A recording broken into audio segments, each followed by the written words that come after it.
తమిళనాడులో 8th class స్టూడెంట్ని విషం పెట్టి చంపేశారు. కన్న తల్లిని అతి క్రూరంగా నరికి చంపేశాడు. ఇది మనిషా మానవృగం అర్థం కావట్లేదు.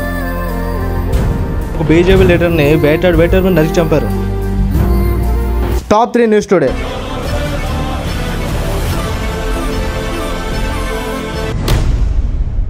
ఈరోజు తమిళనాడులో 8th క్లాస్ స్టూడెంట్ని విషం పెట్టి చంపేశారు. కూల్ డ్రింక్లో ఎలకల మంది కలిపారు. విషయం ఏంటంటే ఆ కుర్రాడు 8th క్లాస్ చదువుతున్నాడు. అదే తరగతిలో ఒక బాలిక చదువుతా ఉంది.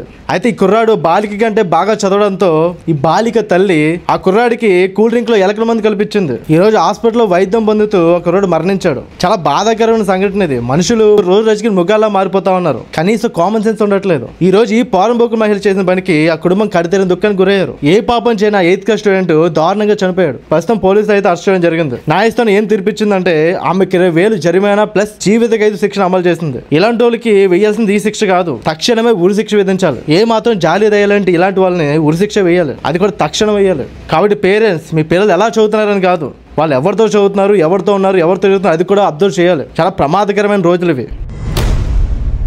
మన కేరళలో కన్న తల్లిని అతి క్రూరంగా నరికి చంపేశాడు. వేటాడు మరి నరికాడు. విషయం ఏంటంటే ఈ పోరంబోకు మద్యానికి బానిసయ్యాడు. తరచూ మద్యం తాగంతే రోజు గడవదు ఇతనికి. అయితే మన మద్యం అయిపోవడంతో మరో మద్యం బాటిల్ కి తల్లిని డబ్బులు అడిగాడు. ఆ విషయంలో ఇద్దరికి వాగ్వాదం చెలరేగింది. మాట పెరిగి గొడవ చెలరేగంతో ఈ పోరంబోకు చాకుతో ఆమెపై దాడి చేశాడు. ఆమె తప్పించుకుని పారిపోతుంటే వేటాడు మరి పొడిచి చంపేశాడు. ఆ తర్వాత ఆల్కహాల్ బాటిల్ తీసుకుని ఆమె పై వేసి నిప్పండించిపోయాడు. చుట్టుపక్కల ఉన్న జనాలు వచ్చి ఆపారు. ఇది మనిషా మానవృగం అర్థం కావట్లేదు. కన్న తల్లినే చంపాడంటే ఒక క్రూర జంతువు వీడు. ఇలాంటి పోరంబోకులు దేశాన్ని పెట్టిన బ్యాక్టీరియా వీళ్ళు. తగల పెట్టేస్తే కానీ దేశం బాగుపడదు. ప్రస్తుతం అయితే రిమాండ్ తరలించారు.